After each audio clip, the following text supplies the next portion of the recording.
దేవునికి మహిమ కలుగును గాక. మత్తయి సువార్త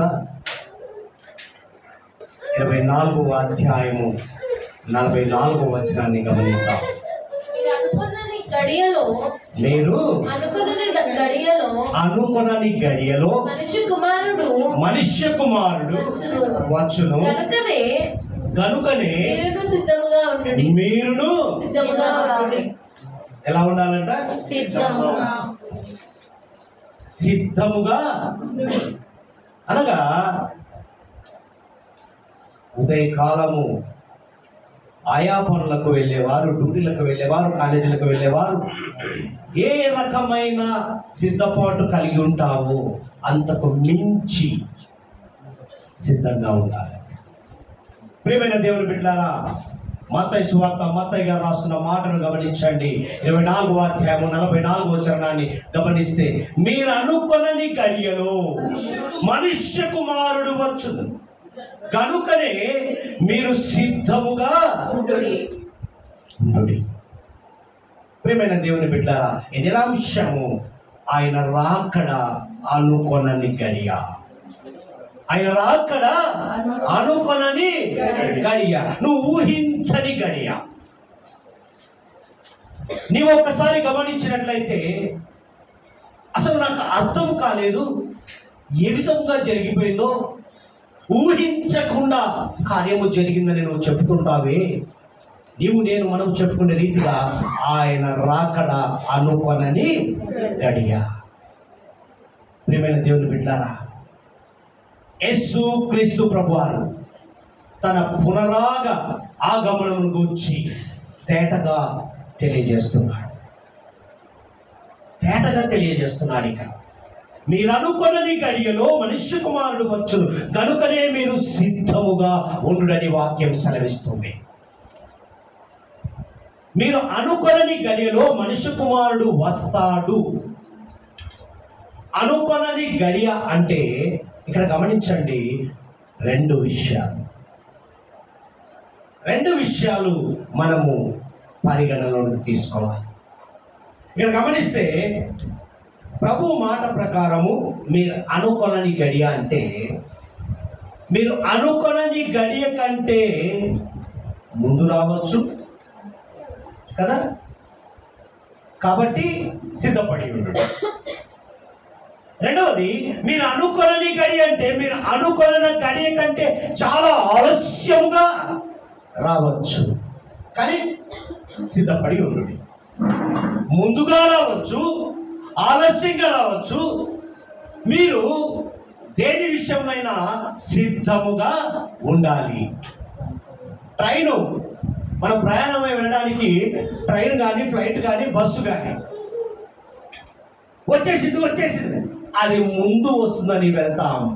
ఒక్కొక్కసారి ఏమైంది, ఆలస్యంగా, అప్పుడు టెన్షన్, వెళ్ళిపోయిందేమో, వచ్చిందేమో.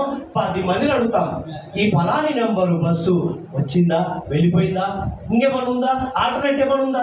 రకరకాలుగా నీవు ఈ లోకంలో జీవిస్తున్నప్పుడు అనుభవించే విధానంలో ఎంత టెన్షన్ వాతావరణంతో ఉంటావో, ఆ టెన్షన్ వాతావరణంతో దేవుని రాక కొరకు ఎదురు చూడాలి. హల్లెలూయా, దేవునికి మహిమ కలుగును గాక. అందుకే మత్తయి గారు రాస్తున్న మాట 24వ అధ్యాయము 37, 36 నుంచి చదవమా.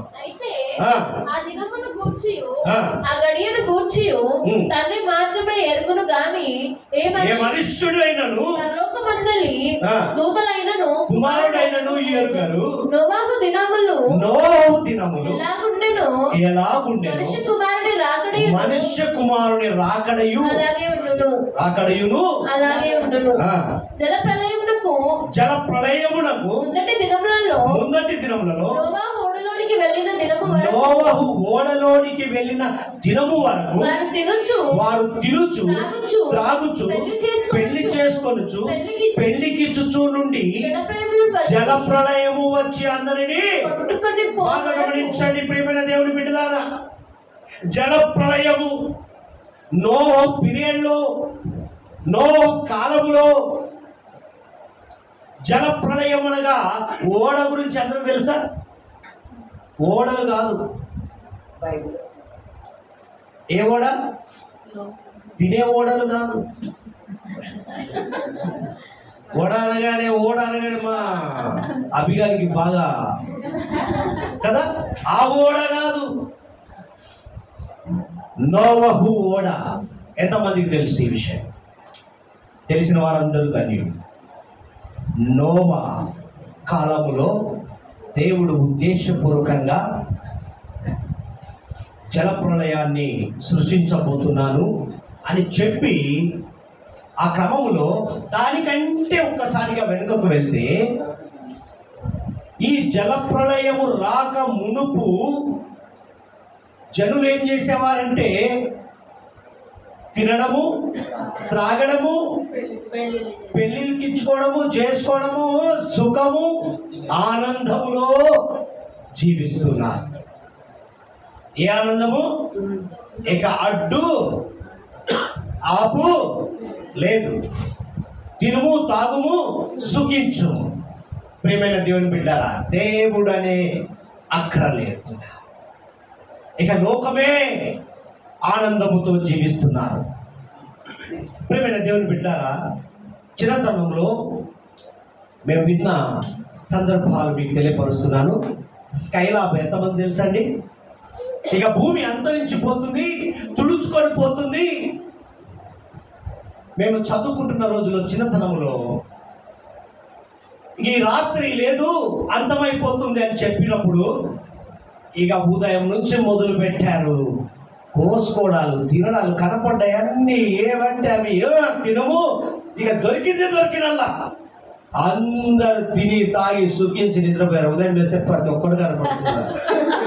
అది అంతరించిపోయిందే. ఏమైపోయింది? స్కైలాబ్ లేదు, ఏమీ లేదు. ఇక అయిపోయింది. ఆయన అరువు తడుపుకుంటున్నారు అని ఉన్నాయన్నీ అయిపోయి ఇక అయిపోయింది. రాత్రి మనము అంతరించిపోతాం, మనం ఉంటామా పోతామా అన్నట్టుగా సందర్భంలో అన్నీ పోగొట్టుకున్నారు. ఇక ఎందుకు మనం వెళ్ళిపోయేదానికే కదా. కరోనా వచ్చిందా? కరోనా కూడా అలాంటిదే. ప్రియమైన దేవుని బిడ్డలారా, అందుకే ఏమంటున్నాడు? మీరు అనుకున్నని గడియలో మనుష్య కుమారుడు వచ్చును కనుకనే ఏ దినమున ఏది సంభవిస్తుందో తెలియదు. కాబట్టి మనం అలర్ట్గా ఉండాలి, సిద్ధము కలిగి జీవించాలి అని గుర్తు చేస్తున్నాడు. అందుకే నోహు కాలంలో మీరెంత చెప్పినా వినరు అని దేవునికి ఏమైపోయిందంటే ఇరిటేషన్ వచ్చింది. మనం కూడా అంతే కదా, నన్ను ఇరిటేషన్ చేయకంట. ఎక్కువ తల్లులకు పిల్లలకు జరుగుతున్న సంభాషణ. అయితే ఏమైపోయిందంటే ఇక్కడ జరిగిన సంఘటన చూడండి. అక్కడ నోవహు దినములు ఎలాగుండేనో మనుష్య కుమారుని రాకడై కూడా అలాగే ఉంటుందంట. అంటే ఆ దినములు ఏంటి అనగా, ఆ దినములకు ముందు మనిషిగా లేడు. ఎలా ఉన్నాడు? సుఖాన్ని అనుభవించే స్థితిలో ఉన్నాడు. తనకు ఏముందా లేదా అనేది కాకుండా తినుము, తాగుము, సుఖించుమనే క్రమంలో జీవిస్తున్నాడు. అయితే ఇక్కడ గమనించినట్లయితే ప్రియమైన దేవుని బిడ్డలారా చూడండి, జల ప్రళయమునకు ముందటి దినములలో నోవహు ఓడలోనికి వెళ్ళిన దినము వరకు వారు తినొచ్చు. ఆ ఓడలోనికి వెళ్ళేంత వరకు కూడా వారు అదే క్రమంలో జీవిస్తూ ఉన్నారు. చూద్దాం, ఆది కాండంలోనికి వెళ్దాం. ఆది కాండము 5వ అధ్యాయము 28వ వచనం నుంచి చూద్దాం. లెమెకు 182 ఏళ్ళు బ్రతికి ఒక కుమారుని కని భూమిని యెహోవా శపించినందువలన, చూడండి బాగా గమనించండి, భూమిని యెహోవా శపించినందువలన కలిగిన మన చేతుల కష్టము విషయములోను మన పని విషయంలోను ఇతడు మనకు నెమ్మది కలగజేయననుకొని అతనికి నోవాహు అని పేరు పెట్టారు. చూసారా, నోవాహు అనగా నెమ్మది కలిగించేవాడు. అంటే దేవుని ఆగ్రహానికి గురి కాకుండా నోవాహును నిలబెట్టుకున్నాడు అని అర్థం. ప్రియమైన దేవుని బిడ్డలారా, ఇక్కడ గమనిస్తే 6వ అధ్యాయానికి వచ్చేసరికి 13వ వచనంలో దేవుడు నోహుతో సమస్త శరీరుల మూలముగా భూమి బలత్కారముతో ఏ బలత్కారము? సుఖాన్ని అనుభవించే బలత్కారం. తినుము తాగుము సుఖించు అనే అనుభవంతో జీవిస్తున్న ప్రజలు నిండి ఉన్నది కనుక నా సన్నిధిని వారి అంతము వచ్చి ఉన్నది, ఇదిగో వారిని భూమితో కూడా నాశనము చేయుదును. కాబట్టి అయ్యా నోహు ఒక ఓడ సిద్ధము చేయి. ఆ సిద్ధము చేసే విధానం కూడా ఎక్స్ప్లెయిన్ చేశాడు దేవుడు. ఏమని చేశాడు? 14వ వచనం నుంచి ఇంటికి వెళ్ళినాక బాగా చదవండి. సితిసారకపు మ్రాణుతో నీ కొరకు ఓడను చేసుకొనుము. ఏ కర్రతో చేసుకోవాలో, ఏ విధంగా చేసుకోవాలో దేవుని ఉద్దేశాన్ని ఆడ బయలుపరిచాడు. చూడండి, అలా ఎలా చేసుకోవాలో అన్ని చేసుకుంటూ ఏం చేశాడంటే, అయ్యా ముందుగా నీ కుటుంబాన్ని ఓడలోనికి నడిపించుకోమన్నాడు. తన కుటుంబాన్ని రక్షణ అనుభవంలోనికి నడిపించడానికి కొరకై ఓడను సిద్ధము చేసుకోమన్నాడు. అయితే ఏం చేశాడో చూడండి. హెబ్రీలకు రాసిన పత్రిక పౌలు భక్తుడు హెబ్రీ సంఘంతో మాట్లాడుచున్న విధానంలోనికి వెళ్దాం. హెబ్రీ సంఘంలోనికి వెళ్ళి అక్కడ ఉన్న విశ్వాసులతో మాట్లాడుతున్నాడు పౌలు భక్తుడు. చూడండి 11వ అధ్యాయం 7వ వచనం చూడండి. 11:7 చూడండి. విశ్వాసమును బట్టి నోవాహు అది వరకు చూడని సంగతులను గూర్చి దేవుని చేత హెచ్చరింపబడి భయభక్తులు గలవాడై తన ఇంటి వారి రక్షణ కొరకు ఓడను ఎవరి రక్షణ కొరకు అండి?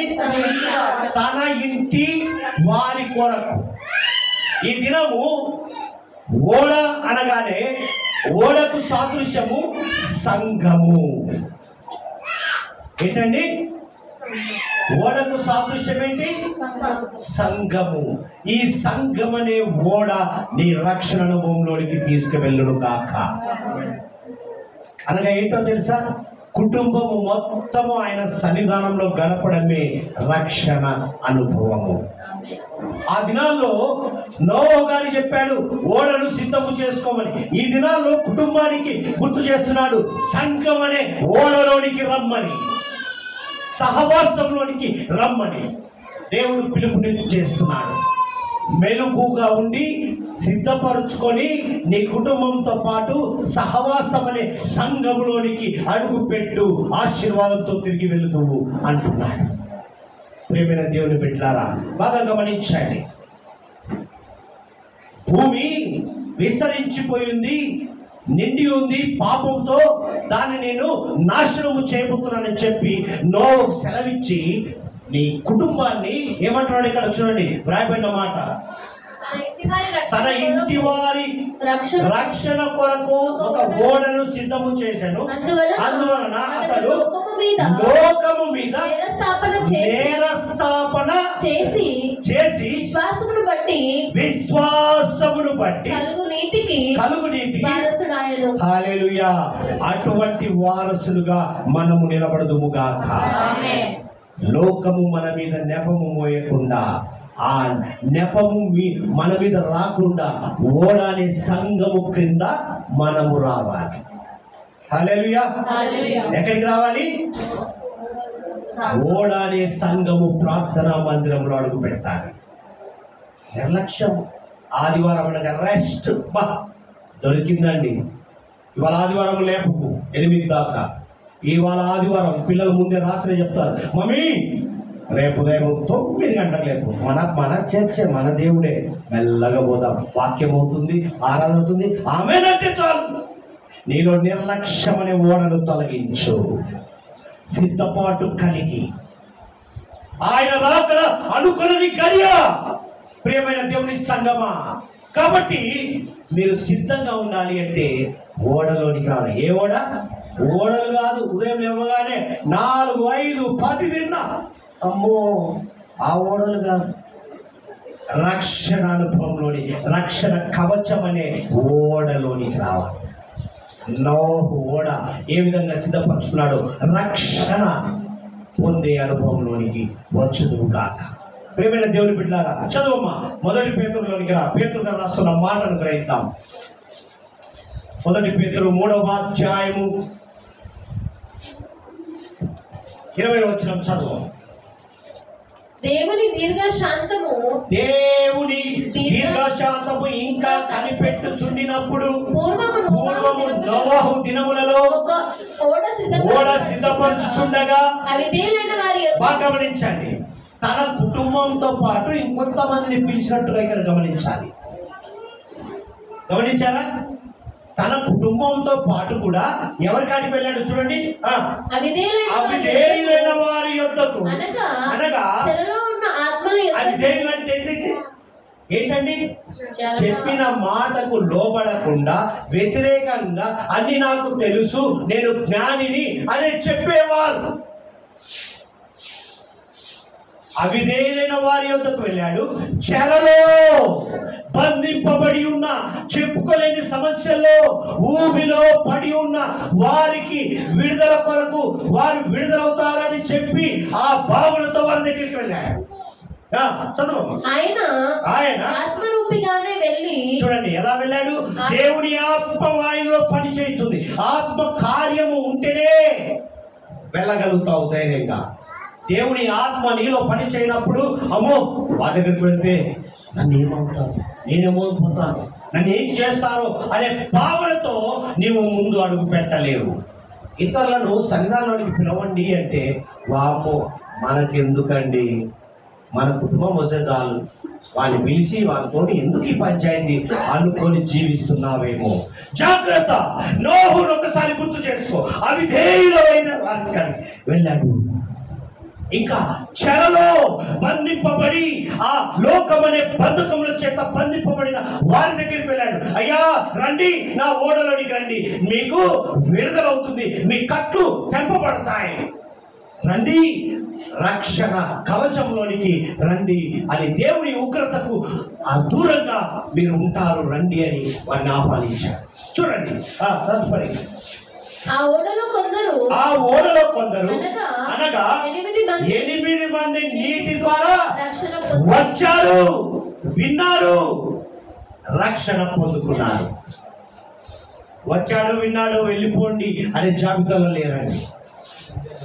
వచ్చారు, విన్నారు, రక్షణ అనుభవంలోనికి వెళ్ళారు.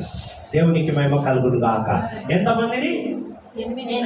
8 మందిని.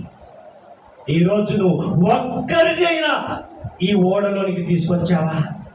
ఒక్క ఆత్మను నీవు రక్షణ అనుభవంలోనికి ఈరోజు దేవి తీసుకొచ్చిందండి. 4 ఆత్మలు దేవుని మందిరంలో, దేవుని మరి సంఘమనే ఓడలోనికి తీసుకొచ్చిన బిడ్డను క్షేమంగా దేవుడు నిలబెట్టను కాక. అలాంటి అనుభవంలోనికి మనమందరము వచ్చుదుము కాక. ప్రియమైన దేవుని బిడ్డలారా, ఇక్కడ గమనిస్తే చూడండి ఏమైందమ్మా తదుపరి. దానికి సాదృశ్యమైన బాప్తిస్మము. చూడండి 8 మందిని రక్షణ అనుభవంలోకి తీసుకెళ్ళాడు. అంటే వారిని పిలవకపోతే, వారి దగ్గరికి పోకపోతే నశించిపోయేవారా? చూసారా? ఒక ఆత్మ నశించిపోతున్నప్పుడు దేవుడి తలంపు ఏ విధంగా అంటే, కొన్నిసార్లు ఒక వ్యక్తి ద్వారా నడిపిస్తాడు దేవుడు, మధ్యవర్తి ద్వారా నడిపిస్తాడు. దేవుని ఆత్మ చెప్తుంది వెళ్ళు వెళ్ళు, ఆమె దగ్గరికి వెళ్ళు, అతని దగ్గరికి వెళ్ళు, ప్రార్థించు అన్నప్పుడు నీవు నిర్లక్ష్యం చేసావా, ఆత్మను కోల్పోతావు. జాగ్రత్త సుమ. ఎన్నో పలుమార్లు నీ జీవితంలో ఈ మాట నీకు దేవుడు గుర్తు చేసింటాడు. నిర్లక్ష్యంతో నువ్వు వెళ్ళలేక, బద్ధకముతో నువ్వు ఆలస్యం చేశావు. అందుకే ఈరోజు నోవహు ఓడను గుర్తు చేస్తున్నాడు దేవుడు. దేవునికి మహిమ కలుగును గాక. అదే 2వ పేతురు 2వ అధ్యాయం 5వ వచనం చూడండి. మరియు ఆయన పూర్వకాలమందున్న లోకమును విడిచిపెట్టక భక్తిహీనుల సమూహం మీదికి, అనగా ఏంటో తెలుసా?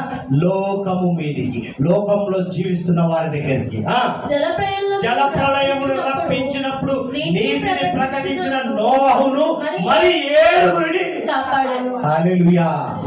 నీతిని బోధించాడు, మరొక 7 ఇక అడ్డు ఆపు ఉండదండి. దేవుడు ఒక్కసారి పట్టుకోవడం మొదలు పెట్టాడా నిన్ను వదలడు. నువ్వు రాలేను అనుకున్నా కూడా దేవుడు నడిపిస్తాడు. మా దేవుడు, మన దేవుడు. దేవునికి మహిమ కలుగును గాక. ప్రియమైన దేవుని బిడ్డలారా, నెమ్మది కృప పొందిన నీతిపరుడనే దేవుని చేత ముద్ర వేయించుకున్నటువంటి వ్యక్తి చేసిన కార్యాలను దేవుడు కనపరిచాడు. అలాంటి కార్యాలు మన జీవితంలో కనపడునుగాక. ఈ ఓడ అనే మందిరంలో అడుగు పెట్టావా, నీ రక్షణ అనుభవంలోనికి వెళ్ళి ఇతరులను మార్చే అనుభవంలోనికి వెళ్తావు.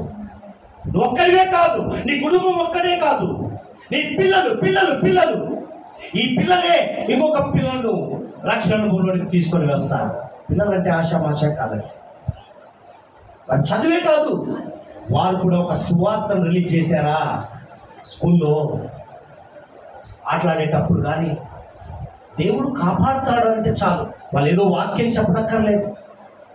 దేవుడు కాపాడుతాడు, దేవుడు ఉన్నాడంటే చాలు, వారిలో ఉజ్జీవం కలుగుతుంది. ప్రియమైన దేవుని బిడ్డ, నోవహును బయలుపరిచాడు, ఓడను సిద్ధపరచుకోమన్నాడు. జలప్రళయము రాక మునుపు ఎలా ఉంది, జలప్రళయం వచ్చినాక రక్షణ అనుభవంలోనికి వెళ్ళిన కుటుంబాలను పరిచయం చేశాడు. ఈ దినము ఈ ఓడలోనికి రావడానికి నువ్వు సిద్ధమా? సిద్ధమన్న వారు ఒక్కసారిగా బిగ్గరగా హల్లెలూయా చెప్పండి. హల్లెలూయా. ఈ ఓడనే సంఘంలో నేను నా కుటుంబము ఉండాలి అని ఒక నిర్ధారణలోనికి రా. దేవుడు నిన్ను అత్యధికంగా నేను నిలబెడతాడు. దేవునికి మహిమ కలుగునుగా. ఇంకొక వ్యక్తిని పరిచయం చేస్తున్నాడు. మొదటిగా నోవహును పరిచయం చేశారు. ఆయన రాకడ అనుకొనని గడియ కాబట్టి సిద్ధంగా ఉండండి. ఆ దినాల్లో సిద్ధంగా నోవహు ఉన్నాడు. ఇంకొక వ్యక్తిని పరిచయం చేస్తున్నాడు. లూకా సువార్త 17వ అధ్యాయంలోనికి వెళ్దాం. లూకా సువార్త 17వ అధ్యాయం. డాక్టర్ లూకా గారు రాస్తున్న మాటను ఒకసారి చూద్దాం. 17వ అధ్యాయము 26 నుంచి చదువు. నోవహు దినములలో జరిగినట్టు మనుష్య కుమారుని దినములలోను జరుగును.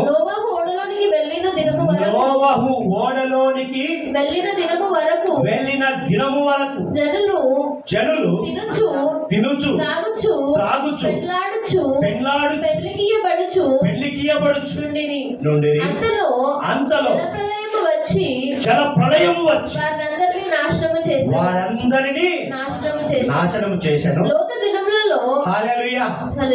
ఇప్పుడు లోతు దినములలో జరిగినట్టును జరుగును. జనులు తినుచు త్రాగుచు అమ్ముచు నాటుచు ఇల్లు కట్టుచు నుండిరి. అయితే లోతు సొదొమ విడిచిపోయిన దినమున ఆకాశము నుండి అగ్ని గంధకములు కురిసి వారందరినీ నాశనము చేసి ఆ ప్రకారమే మనుష్య కుమారుడు ప్రత్యక్షమగు దినము జరుగును. ఆ దినమున మీద ఉన్నవాడు ఇంట ఉండు తన సామగ్రిని తీసుకొని పోవటకు దిగకూడదు. అలాగే పొలములో ఉండు వాడును తిరిగి రాకూడదు. లోతు భార్యను జ్ఞాపకం చేసి. రెండవది ఏంటండి? లోతు భార్యను జ్ఞాపకము చేసుకున్నాడు. ఏంటి లోతు భార్య ఎవరు అనగా గమనించండి ప్రియమైన దేవుని బిడ్డలారా. సొదొమ గొమొర్రా పట్టణము దేవుడు నాశనము చేస్తున్న సందర్భంలో అక్కడ ఏమైపోయిందంటే చూడండి, ఏమి తిందుమా ఏమి త్రాగుదుమా ఆ సుఖించే క్రమములో దేవునికి వ్యతిరేకంగా అక్కడ పాపం ఎక్కువైపోయి దేవునికి ఆయాసం కలిగి దాన్ని నాశనము చేయడానికి దేవుడు సిద్ధపరిచాడు. అప్పుడు లోతుకు సెలవిచ్చాడు, లోతు వెళ్ళు అన్నప్పుడు వెళ్ళే క్రమంలో బయలుదేరుతుండగా ఏం చేశారంటే ఒక్కసారిగా వెనక తిరిగింది. అయ్యో నా సంపాదన, అయ్యో నా బంధువులు, అయ్యో అయ్యో అయ్యో అనుకొని ఉప్పు స్తంభమైంది. దేవుని మాటకు నువ్వు వినకుండా, దేవుని మాటకు లోబడకుండా, దేవుడు చెప్పిన మాట వెళ్ళు అంటే వెళ్ళాలి, వెళ్ళకుండా ఎవరండి వెళ్ళమన్న చోటికి వెళ్ళకుండా కడుపులో ఉన్నారు. ఏ కడుపులో? అమ్మా పర్లేదు అలర్చుకున్నారు. దేవునికి మహిమ కలుగును గాక. వెళ్ళమన్న చోటికి వెళ్ళకుండా పిల్లలు గమనించాలి. దేవుడు చెప్పిన మాట అనగా తల్లిదండ్రులు చెప్పిన మాట ప్రకారం నడిస్తే నీ లైఫ్ వేరుగా ఉంటుంది. లేదా ఏమైపోతుంది? ఉప్పు స్తంభమే. ఏం చేసింది? వెనక్కి తిరిగింది. అంటే వెనకంటే లోకం వైపు తిరిగావా ఇక అయిపోయింది, పతనమే. అయితే ఇక్కడ గమనించండి ప్రియమైన దేవుని బిడ్డలారా, ఒక్కసారిగా నాది అయిపోయిందే అని వెనుదిరిగింది, ఉప్పు స్తంభమైంది. దేవుడు ఏం చెప్పాడు? వెనక సైడ్ చూడకుండా వెళ్ళమన్నాడు. అటు ఇటు తిరగకుండా వెళ్ళు అన్నప్పుడు మనకు అలవాటు కదా, ఏమైందో చూద్దాం, చూసావా కింద పడిపోతావు. ఉప్పు స్తంభమై. అందుకే దేవుడు ఒక మాట సెలవిచ్చాడు. లూకా సువార్త 9వ అధ్యాయము 62వ వచనాన్ని ఒకసారి చూడండి. 9:62. యేసు నగటి మీద చేయి పెట్టి ఏమంటున్నాడు? శిష్యులతో చెప్తున్న మాట ఇది. ఈరోజు మనతో చెప్తున్నాడు, ఈ సంఘానికి చెప్తున్నాడు. ఈ సంఘం అనే ఓడలోనికి వచ్చిన విశ్వాసులతో మాట్లాడుచున్నాడు. ఆయన పిటలైన వారు స్నేహితులతో మాట్లాడుచున్నాడు. ఏమని మాట్లాడుచున్నాడు? యేసు నాగటి మీద చెయ్యి పట్టి వెనక తట్టు చూచువాడెవడును దేవుని రాజ్యమునకు. హల్లెలూయా. రైతు బిడ్డలకు బాగా అలవాటు. నాగటి మీద చెయ్యి వేశాడా ఒకటే లైన్ దున్నుకుంటుంది. ఆ ఎత్తులు కూడా అటు ఇటు చూడవు, చూస్తాయా? ఒకటే లైన్. వెనుక తిరిగి దున్నుతాడా? ముందే పోవడం మళ్ళా రావడం, పోవడం మళ్ళా రావడం. దేవుడు కూడా చెప్తున్నాడు. ఏమంటున్నాడు తెలుసా? ఒక్కసారి నా వైపు తిరిగావా ఇక వెనుక వైపు తిరగకూడదు. లోకం అన్నావా జాగ్రత్త సుమ అంటున్నాడు. అందుకే ఫిలిప్పీలకు రాసిన పత్రిక చూడండి, పౌలు భక్తులు చెప్తున్న మాట విందాం. ఫిలిప్పీ సంఘంతో మాట్లాడుతున్నాడు. ఏమని మాట్లాడుతున్నాడు చూడండి. ఫిలిప్పీలకు రాసిన పత్రిక ఫిలిపియన్స్ 3:13-14 వర్సెస్. నేను ఇదివరకే పట్టుకుని ఉన్నానని తలంచుకొనను. అయితే ఒకటి చేయుచున్నాను వెనుక ఉన్నవి మరిచి. హల్లెలూయా. ఏమంటాడు తెలుసా పౌలు భక్తుడు ఫిలిప్పీ సంఘంతో చెప్తూ? వెనుక ఉన్నవి మరిచి బాబు నేను ఒకటి చేయుచున్నాను రా నాయన, వెనక ఉన్న వాటిని మరచి ముందున్న వాటి కొరకై, వెనక ఉన్నవి మరచి ముందున్న వాటి కొరకై వేగిరపడుచు క్రీస్తు యేసునందు. హల్లెలూయా. చూడండి ప్రియమైన దేవుని బిడ్డ, అయ్యో అప్పుడు అట్టుండేటోని ఇటుంటోని, అబ్బా దేవుని దగ్గరికి వచ్చినాక ఏందిరా బాబు ఈ కష్టాలు, ప్రార్థన ఏంది, ఉపవాస ప్రార్థన ఏంది, ఎప్పుడు పడితే అప్పుడు పిలవడం ఏంది, ఏంటి బాధ? అప్పుడే బాగున్నా, తిన్నా, సుఖించినా, ఆనందించిన, కడుపు నిండా తిన్నా, బిర్రుగా నిద్రపోయినా, ఇదేంద్రా బాధ అనుకుంటున్నావేమో. జాగ్రత్త సుమ. పౌలు భక్తుడు చెప్తున్నాడు ఫిలిప్పీ సంఘంతో. ఏమంటున్నాడు తెలుసా? ఏమంటున్నాడండి? వెనక ఉన్నవి మరచి నీ సమస్యలన్నిటినీ, నీకున్న లోపాలు, శాపాలు అన్ని విడుదలయ్యాయని గమనించావా? మరల వాటిని జ్ఞాపకం చేయాలి. మునుపటి వాటిని జ్ఞాపకము చేసుకొనకుడి. చేసుకున్నావా అక్కడే ఉండిపోతాం. అందుకే అంటున్నాడు, ఏమంటున్నాడు? ముందున్న వాటి కొరకై. ఏంటిది ముందున్నది? చదువమ్మా. క్రీస్తు యేసు నందు దేవుని ఉన్నతమైన పిలుపునకు కలుగు బహుమానము ముందుందండి. ముందుంది ముసళ్ళ పండగ కాదండి, ముందున్నది ఆశీర్వాదం, ముందున్నది ఇక ఎవరు ఆపలేదు.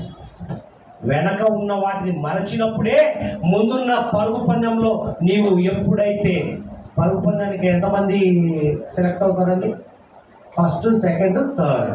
ఆ థర్డ్ ఆప్షన్ అంతే. First, second. నువ్వు ఫస్ట్లో ఉంటావా, సెకండ్లో ఉంటావా? నువ్వే ఆలోచించు.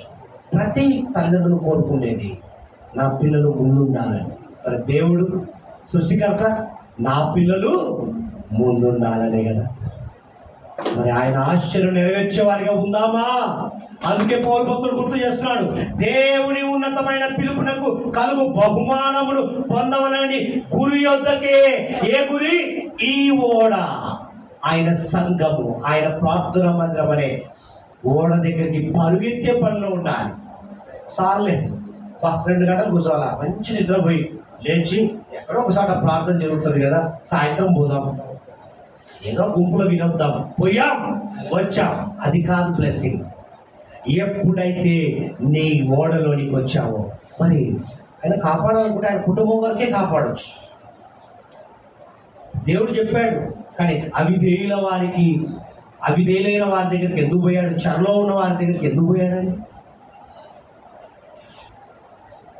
నాతో పాటు వాళ్ళు కూడా ఆ క్రమంలో జీవించు, నిన్ను దేవుడు ఆశీర్వదిస్తాడు. దేవునికి మహిమ కలుగును గాక. అందుకే హెబ్రీయులకు రాసిన పత్రిక హెబ్రీ సంఘంతో మాట్లాడుతూ చూడండి, 12వ అధ్యాయము మొదటి నుంచి, ఇంత గొప్ప సాక్షి సమూహము మేఘం వలె మనల్ని ఆవరించి ఉన్నందున మనము కూడా ప్రతి భారమును. ఏంటంటే ఇంత గొప్ప సాక్షి సమూహము మేఘం వలె అంటే అర్థమేంటి? ఇంత గొప్ప సంఘాన్ని కలిగి ఉన్న మనము, ఈ సంఘంలో ఉన్నవారు ప్రార్థిస్తున్నప్పుడు నీకు విడుదలయ్యే సమస్యలు, విడుదలయ్యే ప్రతిది కూడా సంఘంలో నువ్వు అడుగు పెట్టావంటే సంఘము ప్రార్థిస్తుంది. అంటే ఇంత గొప్ప సాక్షి సమూహము అనగా ఈ సంఘము మీద పరిశుద్ధాత్మ శక్తి కుమ్మరింపబడి ఉంది. ఆ శక్తిలో నువ్వు కూడా పాలిభాగస్తుడివే. హల్లెలూయా. అందుకే అంటున్నాడు, మనము కూడా ప్రతి భారమును సులువుగా చిక్కుల పెట్టు పాపమును విడిచిపెట్టి విశ్వాసమునకు కర్తయు దానిని కొనసాగించువాడునైన యేసు వైపు చూడాలి. ఎవరి వైపు చూడాలి? అబ్బే, ఏమంటాం? పాపాన్ని విడిచిపెట్టాం, లోకాన్ని విడిచిపెట్టాం, వెనక వైపు చూపే ఎప్పుడు ఏమైందో, వస్తున్నారో లేదో, మావాడు ఎటు పోయిందో లేదు, వాడికి అక్కర్లేదు నీకు. మంచం మీద 2 పడుకున్నారా, ఒకడు లేపుకొడతాడు. పనిలో ఉన్నవారు, పొలంలో ఉన్నవారు, ఒకడు లేపుకొడతాడు. నీ గురించి నీకే, నీ సాక్ష్యం నీదే, నీ తీర్పు. పక్కోడి గురించి ఆలోచించావా? లోతు భార్య గుర్తు చేసి ఏమన్నాడు? లోతు భార్యను జ్ఞాపకము చేసుకొనుడి. కాబట్టి ఎగ్జామ్ రాసే పిల్లలే కానీ, కాలేజీకి వెళ్ళే పిల్లలు కానీ, వారి టాలెంటే కనపడాలనుకుంటారు, కానీ పక్కోడిని నాతో పాటు వారిని తీసుకొద్దాం అనుకుంటారా? ఎండ్రకాయ టైప్, అది ఎక్కదు, అది జాగ్రత్త. ప్రియమైన దేవుడి సంగమా, ఈ దినము గమనించండి, ఎవరి వైపు చూడాలంట? యేసు వైపు చూచుచు మన ఎదుట ఉంచబడిన పందెములో ఓపికతో పరిగెత్తుదాం. ఓపికతో, మరీ స్పీడ్గా పరిగెత్తకండి, పడిపోతారు. ఓపికతో వెళ్ళినప్పుడే బ్లెస్సింగ్ ఎలా వస్తుందో తెలుసా? ఓపికతో ఉన్నప్పుడే. ఇన్స్టాంట్ జీవితాన్ని కోరుకోకండి ప్రియమైన దేవుని సంగమా. అది ఇన్స్టాంట్గానే ఉంటుంది, యూజ్ అండ్ త్రో. మన లైఫ్ అలా ఉండకూడదు.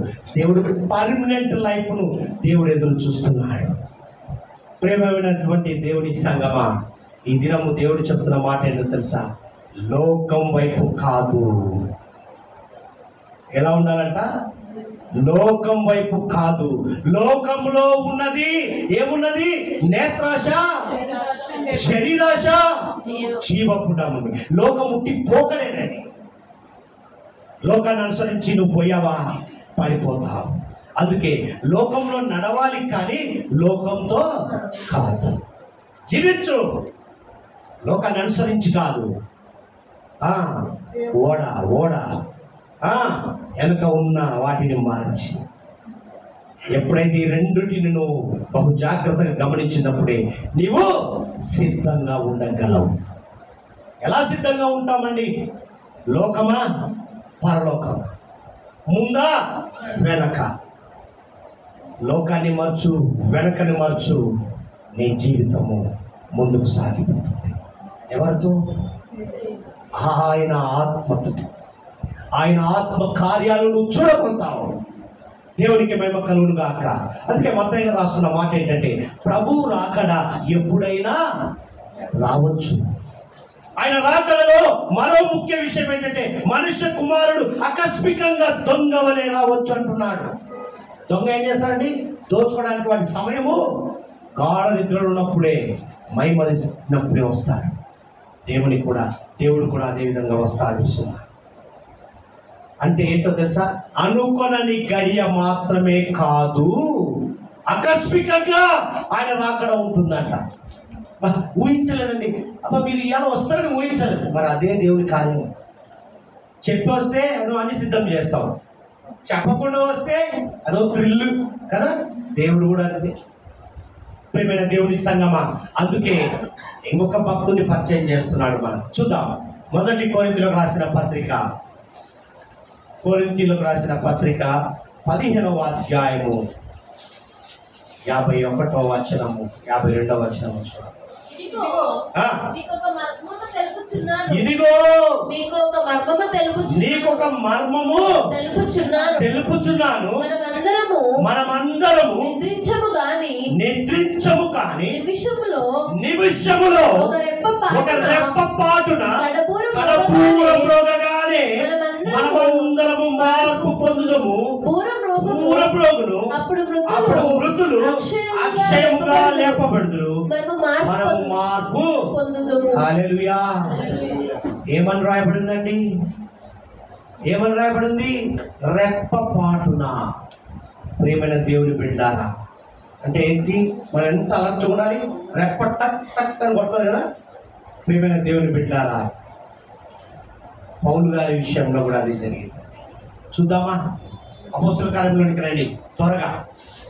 ఇంట్రెస్టింగ్ సబ్జెక్ట్ ఇక్కడ బయలుపరిచాడు. 9వ అధ్యాయము చూడండి, మొదటి వచనం చూస్తే, సౌలు ఇంకను శిష్యులను బెదిరించుటయును హత్య చేయుటయును తనకు ప్రాణాధారమైనట్టు ప్రధాన యాజకుని యొద్దకు వెళ్ళి, ఈ మార్గమందున్న పురుషులైన స్త్రీలైన కనుగొని వారిని బంధించి యెరూషలేమునకు తీసుకొని వచ్చుటకు దమస్కులోని సమాజంలో వారికి పత్రిక ఇమ్మని అడిగాను. వాటి పని ఏంటో తెలుసా? ఈ సౌలు అనే వ్యక్తి నరరూప రాక్షసుడు. ప్రజలను శిక్షించే పనిలో, చంపే పనిలో, బంధించే పనిలో, ఇక చెప్పొద్దండి. అటువంటి భయంకరమైన పరిస్థితిలో దమస్కు మార్గము బాగా గమనించండి. దమస్కులోని సమాజంలోని వారికి పత్రికలని అడిగాను. అతడు ప్రయాణము చేయుచు దమస్కు మార్గము దగ్గరికి వచ్చినప్పుడు అకస్మాత్తుగా బాగా గమనించండి. తెలియదండి, అక్కడికి వెళ్ళాడు. అకస్మాత్తుగా ఆకాశము నుండి ఒక వెలుగు అతని చుట్టూ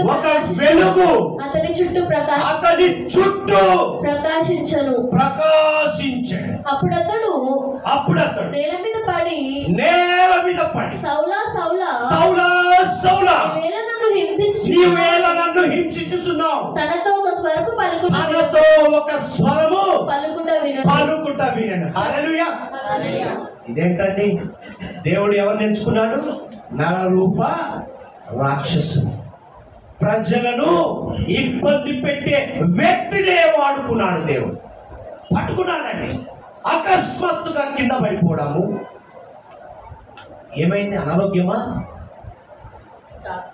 మంచి బలాఢ్యుడే, శారీరక దృఢత్వం కలిగిన వాడే.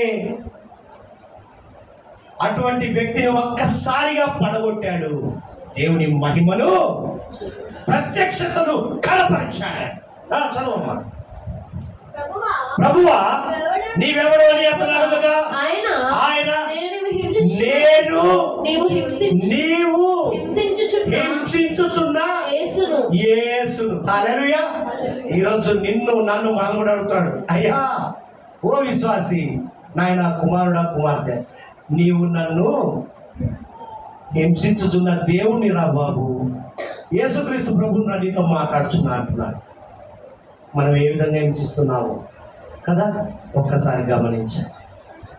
చదువమ్మా. లేచి పట్టణంలోనికి వెళ్ళుము, లేచి పట్టణంలోనికి వెళ్ళుము, అక్కడ నీవు ఏమి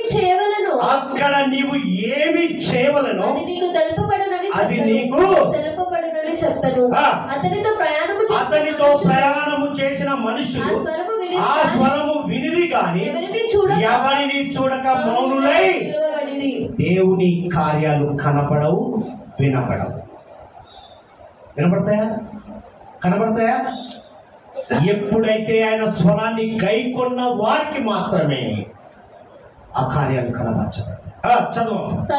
సౌలు నేల మీద నుండి లేచి కన్నులు తెరచినను అయిపోయింది, గుడ్డిత్వనం వచ్చింది.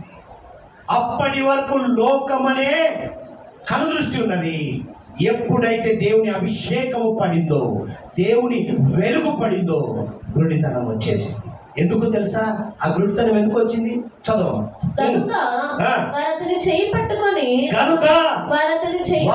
చేయి పట్టుకొని దమస్కులోనికి నడిపించాడు. అతడు 3 దినములు చూపు లేక అన్నపానం ఏమీ పుచ్చుకొనక ఎలా బ్రతకగలిగాడండి? 3 దినములు చూడకుండా. మనమైతే వామ అయిపోయింది నా పని, ఇంకా అయిపోయింది.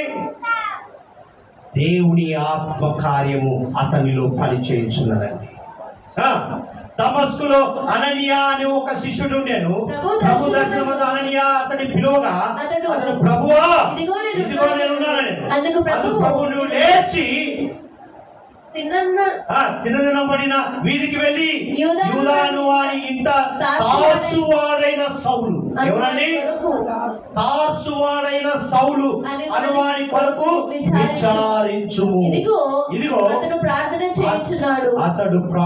చేయించున్నాడు. అతడు అననీయా ఒక మనిషి లోపలికి వచ్చి తాను దృష్టి పొందినట్లు తన మీద చేతులను చూచి ఉన్నాడని చెప్పారు.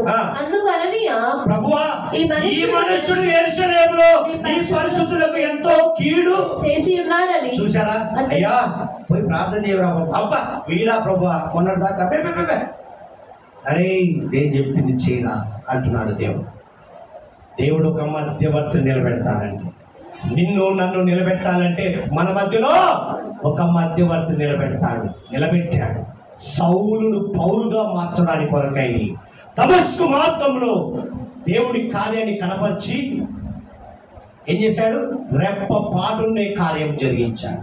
నిన్ను దేవుని దగ్గరికి నడిపియాలి అంటే, ఆయన యొద్దకు నువ్వు రావాలి అంటే రెప్పపాటు చాలండి. అంతేనా? ఆయన కనుసైగలనే కార్యాలు జరుగుతాయి. ప్రియమైన దేవుని బిడ్డారా, అప్పుడు ఏమైపోయిందో తెలుసా? ఇవన్నీ జరుగుతూ రామ 16వ వచనానికి రా. ఇతడు నా నామము కొరకు, ఇంకా పైన బాగుంటుంది. అందుకు ప్రభువు నువ్వు వెళ్ళుము, అన్యజనుల ఎదుటను రాజుల ఎదుటను ఇశ్రాయేలు ఎదుటను నా నామం భరించుటకు ఇతడు నేను ఏర్పరచుకొనిన సాధనమై ఉన్నాడు. ఎటువంటి వ్యక్తిగా మార్చాడు దేవుడు? రెప్పపాటున ప్రజలను శిక్షించే వ్యక్తిని సాధనముగా, పనిముట్టుగా వాడుకున్నాడండి.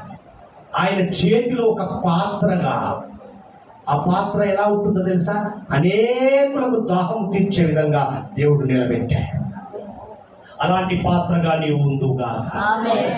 ఎటువంటి వ్యక్తిని చూసారా? అబ్బో కొంతమంది సాక్ష్యం చెప్తుంది, అమ్మో ఈయననా అంటే అబ్బాని కానీ నువ్వు ఉంటావు. కానీ నీ గురించి ఎప్పుడైనా ఆలోచించావా? నేను కూడా అలాంటి స్థితిలో ఉండాలి అనుకున్నావా? కార్యం జరుగుతుంది. అనుకోకపోతే లోతు భార్య జాగ్రత్త. అందుకే చెప్తున్నాను. చెప్తూ అక్కడ ఏమంటున్నాడమ్మా? చూడండి, ఇతడు నా నామం కొరకై ఎన్ని శ్రమలు అనుభవింపవలనో నేను అతనికి చూపుతానని అతనితో. అప్పుడు అనుభవించిన సుఖం వేరు, ఇప్పుడు అనుభవించే శ్రమలలో అనుభవం వేరు. లోకంలో ఉన్నప్పుడు అనుభవించే సంతోషము దేవునితో పడుతున్న కష్టాల్లో ఉన్న సంతోషం ఎలా ఉంటుందో తెలుసా? రెండు కంపేర్ చేసుకోండి. ఆ ఆనందం కంటే ఈ ఆనందము ఎక్కువ. నీ లైఫ్లో నిలబెట్టేది, నిన్ను ఆశీర్వాదానికి నడిపించేది దేవునికి మహిమ కలుగును గాక. ప్రియమైన దేవుని బిడ్డారా, ఆయన చెప్తున్న మాట ఏంటో తెలుసా? ఆయన రాకడ ఎంతో ఆకస్మికంగా కాక అతి త్వరగా ఉంటుంది అని బయలుపరుస్తున్నాడు. ప్రియమైన దేవుని సంగమా, మానవుని శరీరంలో కనురెప్పలు కదిలినంత వేగముగా ఏ అవయము కదలదు. కదులుతుందా? గుండె కూడా అంత స్పీడ్గా కొట్టుకుందంటాం, కానీ కనురెప్పలు కొట్టుకునేంత స్పీడ్గా గుండె కూడా కొట్టుకోదండి. ఎందుకో తెలుసా? అనుభవంగా చెప్తున్నాడు. ఒక రెప్పపాటు క్షణంలో 10వ భాగం కంటే తక్కువ కావచ్చు నీ లైఫ్. చూసారా? నిన్నదాకా ఆయన ఎట్లా ఉండేటాడు, ఒక్కసారి షేర్ మార్కెట్ ఎంతమంది తెలుసా? ఒక్కసారే జంప్ అవుద్ది, ఒక్కసారే నష్టపోయిన వారు ఉన్నారు, లాభపడిన వారు ఉన్నారు. ఇది ఎందుకు చెప్తున్నాడో తెలుసా? రెప్పపాటులు అనగా చూడండి, ఒక క్షణంలో మన కంటి రెప్పలు 10 మార్ల కంటే ఎక్కువగా కొట్టుకుంటారు. మరి పౌలు మహాజ్ఞాని అండి. ఏం చేశాడంటే లేఖనంలో పరిశీలించడంలో బహు నిపుణుడు కనుక ఏం చేశాడంటే ఆకస్మికంగా వస్తాడు అని చెప్పడానికి ఆ దినాల్లో రెప్పపాటు కంటే మరో విషయం ఆకస్మికంగా ఉండదు అని నిర్ధారణ చేశాడు. నిమిషంలో వస్తాడని చెప్పుట కూడా సంకోచించాడు. ఒక రెప్పపాటులో వస్తాడని చెప్పాడు. గమనించండి, అంత త్వరగా అంత ఆకస్మికంగా ఆయన రాకడ ఉంటుంది. ప్రియమైన దేవుని సంగమా, అందుకే అయ్యా యేసు ప్రభువా, నీ రాకడ ఆకస్మికంగా ఉంటుంది కాబట్టి కనుక మమ్మల్ని ఆయత్తపరచండి. నువ్వు ఎప్పుడైతే ఆయన వైపు చూస్తావో దేవుడు నీ గురించి ఆలోచన చేస్తాడు. సౌలును పౌలుగా మార్చిన దేవుడు నిన్నుగా మార్చలేడా? మారుస్తాడా? మార్చే దేవుడు, మార్గము చూపించే దేవుడు. నేనే మార్గం, నేనే సత్యం, నేనే జీవం అన్న దేవునితో నువ్వు కలిసి జీవించు. ఈ ఓడలోనికి రా, రక్షణ అనుభవంలోనికి వెళుతువుగా. అందుకే అంటాడు, రెండవ రాకడ రెప్పపాటులో ఉంటుంది కనుక ఒక్క క్షణాన్ని కూడా వ్యర్థము చేయకండి ఓ విశ్వాసి అంటున్నాడు. మెలకుగా ఉండి సిద్ధపాటు కలిగి ఉండాలని వాక్యం సెలవిస్తుంది. అందుకే పౌలు భక్తుడు తన అనుభవం ఉన్న వాటిని గుర్తు చేస్తున్నాడు. అందుకే ఎఫెసీ సంఘంతో మాట్లాడతాడు. చివరిగా చూద్దాం 5వ అధ్యాయము, ఎఫెసీయులకు రాసిన పత్రిక 5వ అధ్యాయం 15-16 వచనాలు చూద్దాం. దినములు చెడ్డవి కనుక హల్లెలూయా మీరు సమయమును పోనీయక సద్వినియోగము చేసుకొనుచు అజ్ఞానులు లేకాక జ్ఞానము గలవారై నడుచుకున్నట్లు జాగ్రత్తగా చూచుకొనుడి. ఏం చేయమంటున్నాడు? దినములు జాగ్రత్త. రోజులు మంచివి కదండి, మనం మాటల వరకే వాటిని అనుభవించాలి అంటున్నాడు. దినములు కాబట్టి అజ్ఞానుల వలె కాక. బాగా గమనించండి, ఇక్కడ మొదటి రాకడలో రక్షకుడుగా వచ్చాడు. మొదటి రాకడ ఎలా వచ్చిందండి? రక్షకుడుగా వచ్చాడు. రెండవ రాకడలో ఎలా వస్తుందో తెలుసా? తీర్పరిగా వస్తున్నాడు, జడ్జిమెంట్ రిలీజ్ చేయబోతున్నాడు. జాగ్రత్త సుమ. అందుకే అంటాడు, ఏమని గుర్తు చేస్తున్నాడు తెలుసా? అజ్ఞానులు అంట తెలియని సమయానికి ప్రాకులాడతారు. ఆ సమయం తెలియదు కానీ పోవాలి. జ్ఞానం గల వాళ్ళు ఏం చేస్తారు తెలుసా? ఇచ్చిన సమయాన్ని సద్వినియోగం చేసుకుంటారు. బుద్ధి గల కన్యకలు అంటే వారికి నూనె లేదని కాదు, వారికి నిద్ర తక్కువని కాదు, వాళ్ళు మెలకుగా ఉండి, అంటే అలర్ట్గా. నిద్ర అందరికి వస్తుంది, జ్ఞానం గలవాడికి వస్తుంది, అజ్ఞానం గలవాడికి వస్తుంది. కాకపోతే వాళ్ళు దేవుని స్వరాన్ని గైకొన్న వారుగా ఉన్నారు. నువ్వేం చేస్తున్నావు? లోకమనే స్వరాన్ని గైకొంటున్నావు. ప్రేమైన దేవుని బిడ్డారా, మరి అందుకే దావీదు భక్తుడు ఒక మాట గుర్తు చేస్తాడు. 63వ కీర్తన 63వ కీర్తన 4వ వచనం, 5వ వచనం, 6వ వచనం వరుసగా చదువు. దేవుడు అద్భుతంగా దావీదు కీర్తనకారుడు మాట్లాడుతున్న మాటను ఒకసారి చూద్దాం. నా మంచము మీద జ్ఞాపకము చేసుకొని రాత్రి జామున యందు నిన్ను ధ్యానించినప్పుడు ప్రభు మెదడు నాకు దొరికినట్లుగా. ఎలా ఉందంట? ప్రభు మెదడు నాకు దొరికినట్లుగా, మెదడు దొరికినట్లుగా నా ప్రాణము తృప్తి పొందుచున్నది. ఉత్సహించు పెదవులతో నా నోరు నిన్ను గూర్చి గానము చేయుచున్నది. హల్లెలూయా. కాగా నా జీవిత కాలమంతయు నేను నిన్ను ఇలాగే. ఆయన అనుభవం మనందరికీ వచ్చును గాక. ఆ రుచి చూచినప్పుడే నువ్వు వదలక ఆయన ఆరాధిస్తావు, స్తుతిస్తావు, గణపరుస్తావు. రుచి చూడకపోతే నువ్వు తింటావా? వాసనతోనే నువ్వు అది టేస్ట్ చెప్తావే. మరి దేవుడు నీకు వాసన కల్పించాడు. ఆ వాసన కనిపెట్టే జీవితంలో నువ్వు ఉందువు గాక. ఏ వాసన? పరిశుద్ధమైన వాసన, పరిమళ వాసన. ప్రియమైన దేవుని బిడ్డలారా, దీవారాత్రములు దేవుని వాక్యమును ధ్యానించువారు ఏమని రాయబడిందండి మొదటి కీర్తనలో? దుష్టుల ఆలోచన చొప్పున నడవక,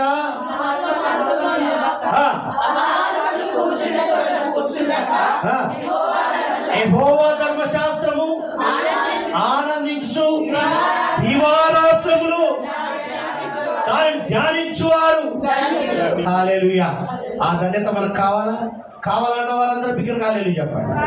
హల్లెలూయా. మన ఆలోచన దేనిపై నిమగ్నమై ఉండాలో తెలుసా? దేవునిపై, దేవుని కార్యాలపై. అంతేగాని మన ఆలోచన అంతా మనసు ఇక్కడ, బాడీ ప్రజెంట్ ఇప్పుడు అట్లే ఉంది. ఇంట్లో ఏమవుతుందో, అక్కడ ఏమవుతుంది, ఇక్కడ ఏమవుతుంది, అవన్నీ వదిలిపెట్టమంటున్నాడు. ఎక్కడికి వచ్చావు నువ్వు? ఓడలోనికి వచ్చావు. ఓడ అనే సంఘములో అడుగు పెట్టావు. ఆయన ప్రార్థన మందిరంలో అడుగు పెట్టావు. రక్షణ అనుభవంలోనికి వెళ్ళదుగా. ఆ రక్షణ పొందుకునే పనిలో ఉండాలంటే నువ్వేం చేయాలి? ఆయన స్వరాన్ని వినగలాలి. దేవునికి మహిమ కలుగును గాక. ఏమంటున్నాడో తెలుసా? ఇక్కడ అంటున్న మాట ఏంటో తెలుసా? ఒక మాట అంటున్నాడు చూడండి. ఫిలిప్పీలకు రాసిన పత్రిక 3వ అధ్యాయము ఫిలిప్పీ సంఘంతో మాట్లాడుతున్నాడు. చివరిగా 2 వచనాలు చూపిస్తాను. అద్భుతమైన మాటలు చూడండి. ఫిలిప్పీలకు రాసిన పత్రిక 3వ అధ్యాయము 20వ వచనము, 21వ వచనం. ఇదందరూ మనందరికి కావలసిన మాటలు ఇవి. ఆ చదువు. మన పౌరస్థితి పరలోకమందున్నది. అక్కడ నుండి ప్రభువైన యేసుక్రీస్తును రక్షకుని నిమిత్తము కనిపెట్టుకొని పౌలు భక్తుడు చెప్తున్నాడు ఫిలిప్పీ సంగతి. ఒరే బాబులు, ఫిలిప్పీ సంఘంలో ఉన్న విశ్వాసులారా, ఈ సంఘంలో ఉన్న విశ్వాసులారా, ఈ దినము ఓడలోనికి వచ్చిన విశ్వాసులారా, రక్షణ అనుభవంలోనికి వెళ్ళాలంటే మన పౌర స్థితి ఎక్కడుంది? తినుము, తాగుము, సుఖించుము అనే కాన్సెప్ట్ వదలండి.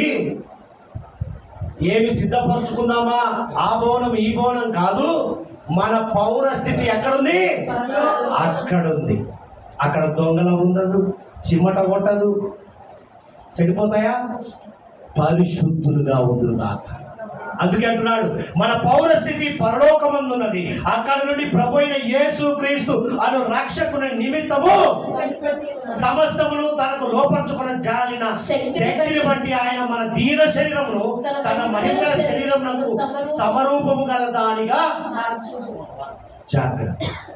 ఇది గమనించాలి. రెండవది చూద్దామా? ప్రకటన గ్రంథంలోనికి వెళ్దాం. చివరిగా ప్రకటన గ్రంథము 3వ అధ్యాయము 20-21 వచనాలు చదువు. ఇదిగో నేను తలుపు వద్ద నిలుచుండి తట్టుచున్నాను. ఎవడైనను నా స్వరము విని తలుపు తీసిన ఎడల నేను అతని యొద్దకు వచ్చి అతనితో నేనును నాతో అతను భోజనము చేయుదుము. తెరుద్దామా? మూయబడి ఉన్నటువంటి తలుపులు తెరవబడును గాక. మూయబడిన హృదయంతో వచ్చావేమో. తెరవబడిన హృదయంలో ఆయన ఆత్మను, ఆయన పరిశుద్ధాత్మ శక్తిని ఆయన నీతో ఉండి నడిపించుకొని తిరిగి వెళుతురు గాక. అందుకే అంటున్నాడు ఆయన రాకడా అనుకోనని గడియ. కాబట్టి నువ్వేం చేయాలి? ఆయన మెల్లని స్వరాన్ని, మృదువైన స్వరాన్ని గైకొనే వారిగా ఉండి నీ తెరవబడిన హృదయంతో ఆయన ఆహ్వానించు. మూయబడిన హృదయం ఇప్పటిదాకా ఉందేమో, లోకమనే ఓడలో జీవించావేమో, ఇప్పుడు ఆయన పిలుస్తున్నటువంటి ఓడ, పరిశుద్ధాత్మ కలిగిన శక్తి కలిగిన ఓడలోనికి, ఈ సంఘంలోనికి వచ్చి రక్షణ అనుభవంతో, తెరవబడిన హృదయంతో ఆయన ఆత్మను నింపుకొని పరిశుద్ధాత్మ శక్తి ద్వారా తిరిగి వెళుదుగాక. దేవునికి మహిమ కలుగునుగాక. అందుకంటున్నాడు, త్వరలో రానయ్యున్న క్రీస్తు నీ రాకడకై అన్ని వేళ సిద్ధంగా ఉండుటకు సహాయం చేయండి అని ప్రార్థించు, ఆహ్వానించు. దేవుని ఆత్మకార్యాలు చూపుదుగాక. ప్రియమైన దేవుని బిడ్డ, ఈ దినం గమనించు, ఆయన రాకడా అనుకునని గడియ. మత్తయి గారు రాస్తున్న మాటను గమనించు. నీ జీవితంలో రెండింటిని మార్చాలి. ఏంటి మార్చాలి? రెండింటిని. లోకాన్ని, వెనక ఉన్న వాటిని మరిచినప్పుడే నీవు ముందుకు వెళుదుగాక. కాబట్టి లోకం అనే ఓడను నువ్వు వదులుకో, పరలోకం అనే ఓడకు నువ్వు రా. వెనక ఉన్న వాటిని మరు, ముందున్న పరుగు పందెంలో ఓపికతో ప్రయాణించు. ఏమవుతుంది? ఆశీర్వాదానికి ద్వారం తెరవబోతున్నాడు మన దేవుడు. దేవునికి మహిమ కలుగును గాక. దేవుడి మాటలు దీవించును గాక. ప్రార్థన చేస్తున్నా. నన్ను జ్ఞాపకం